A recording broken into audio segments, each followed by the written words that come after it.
नागपुर शहर से एक बड़ी खबर, जहां 24 जुलाई को कुरैशी समाज के प्रतिनिधि मंडल ने अपनी मांगों को लेकर जिला कलेक्टर से मुलाकात की। ये मुलाकात दोपहर 12 बजे नागपुर कलेक्टर कार्यालय में हुई। कुरैशी समाज की ओर से ज्ञापन सौंपा गया, जिसमें समुदाय से जुड़े विभिन्न सामाजिक और प्रशासनिक समस्याओं को प्रमुखता से उठाया गया। इस अवसर पर समाज ने पूरी तरह से मौन प्रदर्शन यानी साइलेंट प्रोटेस्ट करते हुए शांति और अनुशासन के साथ अपनी बात रखी। प्रतिनिधि मंडल का नेतृत्व डॉक्टर आसिफ कुरैशी, हाजी शम्मू कुरैशी, वसीम खान और गनी कुरैशी ने किया। समाज के लोगों ने बड़ी संख्या में एकत्र होकर एकजुटता का परिचय दिया और प्रशासन से न्याय की उम्मीद जताई।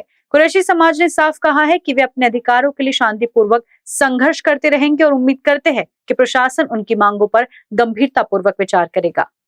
मेरे पीछे जो आप इस वक्त हुजूम देख रहे हैं जिलाधिकारी कार्यालय में, वो दस्तक देने आए हैं अपनी कुछ मांगों को लेकर, उन पर हो रहे अन्याय को लेकर। क्या मांगे हैं, क्या फरियाद जिलाधिकारी के दर पर लेकर आए हैं और क्या जिलाधिकारी से उन्हें आश्वासन मिला है, उनकी उम्मीदें पूरी होती है, उनकी मांगे सुनी जाती है या नहीं। ये जमातुल कुरैश के अध्यक्ष और पदाधिकारी कार्यकर्ता हमारे साथ जुड़े हुए हैं, कुरैश समाज के लोग हमारे साथ जुड़े हुए हैं। उनसे जानते हैं पूरी व्यथा क्या है, पूरी कहानी क्या है और किस नतीजे पर वो जाना चाह रहे हैं।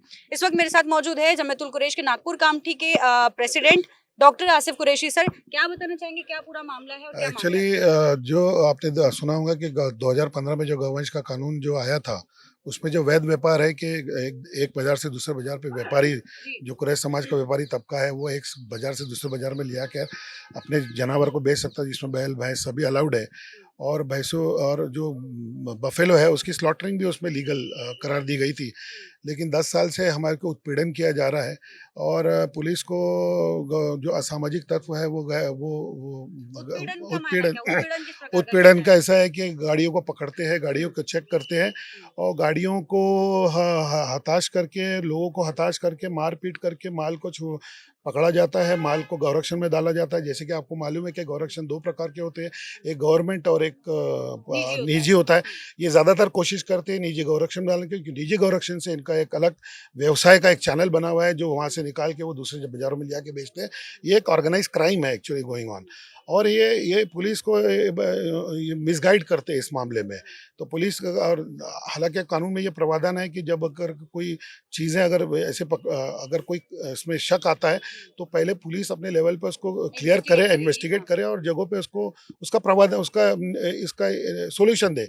लेकिन इसके बावजूद भी इसमें कोई सुनवाई नहीं होती है, ना कुरैश समाज की सुनवाई होती है, ना गाड़ी वालों की, ना ड्राइवर की, ना मालवा ओनर की, और डायरेक्ट उस पर केस भी थोपा जाता है। आपने सुना होगा कि कुरैश समाज पे आजकल केसेस, झूठे केसेस, इस तरीके से झूठे केसेस का जो कंपाइलेशन है वो बढ़ता जा रहा है और मैं समझता हूँ कि उसमें 99.9% जो है वो झूठे केसेस है। इसके लिए भी हमारी आवाज़ है और जो होने वाले अत्याचार के खिलाफ ने हमने 10 साल से हमारा अत्याचार सहे। कई बार हमने प्रशासन को इस बात पे ध्यान देने की कोशिश की, लेकिन जब देखे कि कानून की तरफ से हमें कोई इसका प्रावधान नहीं मिल पाया तो हमने एक ग्रीम स्टेप उठाया कि हमने अपनी खरीदी बिक्री बाजारों से बंद कर दी है। और जिस खरीदी बिक्री बंद करने से जो तबका, आज हम तो प्रभावित हो ही रहे, लेकिन इससे जो जुड़े व्यवसाय से जो किसान समाज है, जो एपीएमसी बाजार की जो राजस्व है जो सरकार को मिलता है, और जो कंपनियों में निर्यात होता है, जो लीगल ट्रेड जिसके वजह से एक्सपोर्ट होता है जो मीट, वो सारा पूरा चेन इसमें ब्लॉक हो गया है। और इस चेन ब्लॉक में ना सिर्फ कुरैश समाज इसमें पीस रहा है, बल्कि ये सरकार की जो चेन है, जैसे कि सरकार, जैसे कि फार्मर्स है, जो जिसे हम शेतकरी कहते हैं, तो वो भी उसमें पीस रहा है, एपीएमसी बाजार भी पीस रहा है और हिंदुस्तान का जो इकोनॉमी वो भी उसमें अफेक्ट हो रहा है। आपने जिलाधिकारी सर को जो निवेदन सौंपा है, निवेदन में क्या चीजों का उल्लेख किया गया है और उनकी तरफ से क्या प्रत्युत्तर आपको मिला? हमने निवेदन में जो आपको अभी मैंने बताया तो तकरीबन वही पॉइंट हमने उसमें उल्लेख किया। उनमें स्पेशल हमने एक बात का हमने उसमें उल्लेख किया है कि गौवध, जो कानूनी तौर पे जो गौवध की बात कर रहा हूँ मैं, ये गौवध का हम पे इल्ज़ाम लगाते हैं, लेकिन गौवध तो कानूनी तौर पे निषेध है और हम उसका समर्थन करते हैं। और हम तो चाहते हैं कि सरकार के साथ हाथ में हाथ मिला के हम उसका उसमें भी हम। अभी जिलाधिकारी सर का क्या? जिलाधिकारी सर ने हमको आश्वासन दिलाया है कि मैं इसमें मीटिंग कॉल करता हूं और उस मीटिंग में जो भी उनके कानूनी सलाहकार है और जो भी जैसे सीपी साहब भी होंगे उसमें, और उनके जो भी कोरम में जो लोग हैं उनके साथ मीटिंग कॉल करके वो इस चीज़ का एक डिस्कशन करेंगे। सीपी साहब को जिलाधिकारी साहब को हमने बताया कि ये सब सिर्फ नागपुर में नहीं है, ये बढ़ते बढ़ते पूरे महाराष्ट्र में एक बड़ा रूप ले चुकी है और पूरी तरीके से कारोबार को हम ठप हो गया है। 22 जुलाई को भी अकोला में जो है एक मीटिंग कॉल करवाई गई थी और तब से बंद किया गया था। मैं बताना चाहता हूँ कि ये जो संप है, ये जो हड़ताल है, ये आज ऑलमोस्ट इसको 3 हफ्ते हो चुके हैं। 7 जुलाई विदर्भ से लेकर तो आज पूरे महाराष्ट्र तक ये आग फैल चुकी है। और हमारा कोई एहतजाज कोई लड़ाई का नहीं है। हमने इसको एक साइलेंट प्रोटेस्ट की तरह लिया है। और अगर सरकार हम चाहते हैं कि वक्त आ गया, अब सरकार अपनी संवेदनशीलता दिखाए और हमसे बात करे और इस चीज़ का निदान करे और निवारण करे। अगर हमारी मांगों को पूरा नहीं किया जाता है, पहले तो हमारी मांगों को पूरा करना सरकार की जिम्मेदारी है। नहीं किया जाना ये कौन सी फॉर्मूला है? अगर नहीं किया जाता तो हम संवैधानिक तरीके से जितने हमें राइट्स मिलते हैं इसका प्रोटेस्ट करने के, वो सारे तरीकों को हम इस्तेमाल करेंगे। इस वक्त हम हड़ताल पर है। हमारी बुनियादी मांगे ये है कि हमको लीगल ट्रेड करने के लिए पूरी आज़ादी मिलनी चाहिए। हम सिर्फ सर्विस प्रोवाइडर है, जो कंज्यूमर है और जो सप्लायर यानी किसान, उनके ऊपर में कानून होने के बावजूद कोई एक्शन नहीं किया जाता है। और हमें जो है तो पुलिस को गुमराह करके हमको व्यापारी को तस्कर घोषित किया जाता है। पहले हमें आरोपी बनाया जाता है, जिसमें कि हम आरोपी होते नहीं हैं।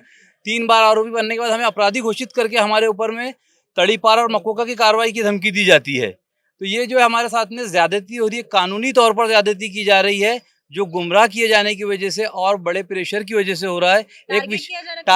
एक विशेष समुदाय को टारगेट किया जा रहा है। इसके पीछे सरकार की क्या मंशा है, ये इसको क्लियर होना चाहिए। अगर आपकी मंशा ये है कि गौ वंश हत्या से महाराष्ट्र मुक्त होना चाहिए, तो कुरेश कम्युनिटी आपकी पूरी समर्थन करने को तैयार है। लेकिन लीगल ट्रेड जो कि कानून के अंदर हमें अधिकार है, उसके लिए हमें आसानी होनी चाहिए और सिंगल विंडो से हमें सारे लाइसेंस बना के मिलने चाहिए। ये हमारी मांगे। इसके अलावा भी और मांगे है हमारी, जो कंटिन्यू में आपको बता दी जाएंगी।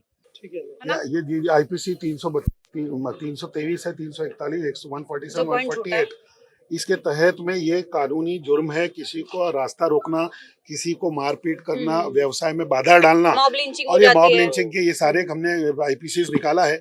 ये आईपीसी के द्वारा अभी हम एक फॉर्म भी जारी करने वाले हैं। अभी हम जिसको भी अगर रास्ते में पकड़ा जाता है तो ये हेल्पलाइन नंबर की हमने मांग की है सरकार से कि हमको हेल्पलाइन नंबर का एक प्रावधान दिया जाए, ताकि वहां से हम हेल्पलाइन नंबर पे कॉल करें और एक हम फॉर्म जारी करेंगे।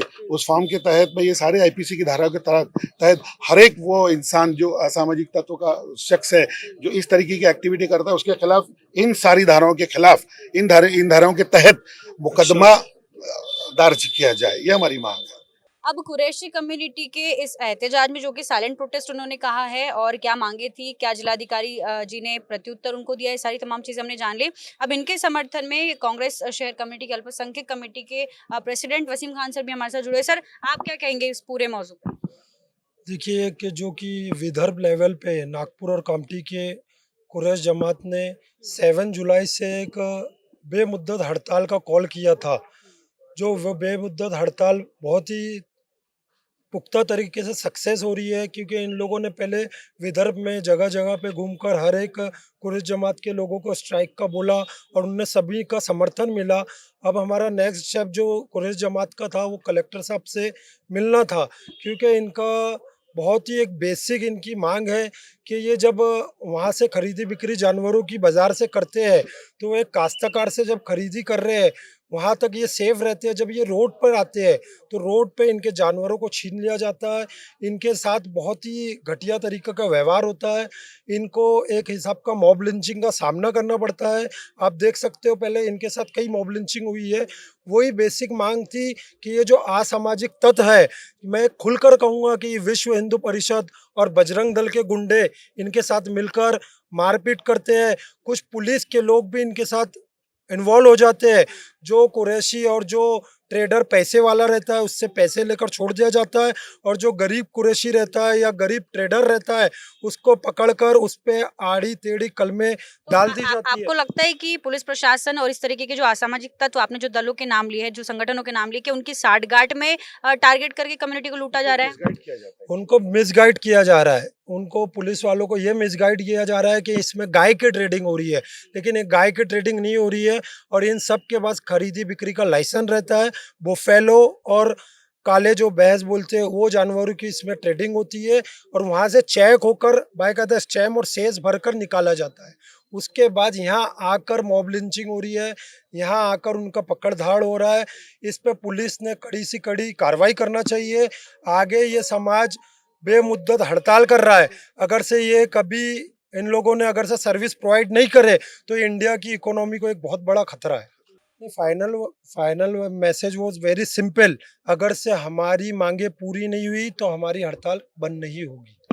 तो भारत की इकोनॉमी में अपना महत्वपूर्ण योगदान देने वाला कबीला मैं कहूंगी कि कुरैश जमात अब हड़ताल पर उतर चुका है। साइलेंट प्रोटेस्ट से इसकी शुरुआत हुई है, लीगल तरीके से वो लोग जो है अपना एहतजाज कायम रख रहे हैं, अपनी मांगों को रख रहे हैं। अब जिम्मेदारी बनती है सरकार की कि वो इस जो है ये पूरा तबका है इनके बारे में सोचे, इनकी मांगों के बारे में सोचे और इनको इंसाफ दिलाए। यदि इंसाफ नहीं मिलता है तो फिर कुरैशी समाज का किस लेवल पर, किस स्तर पर जाके जो है अपनी मांगों को पूरी करवाता है, देखना अहम होगा। कारण न्यूज़ के लिए सचिन झोड़ापा के साथ माहिन पठान की रिपोर्ट।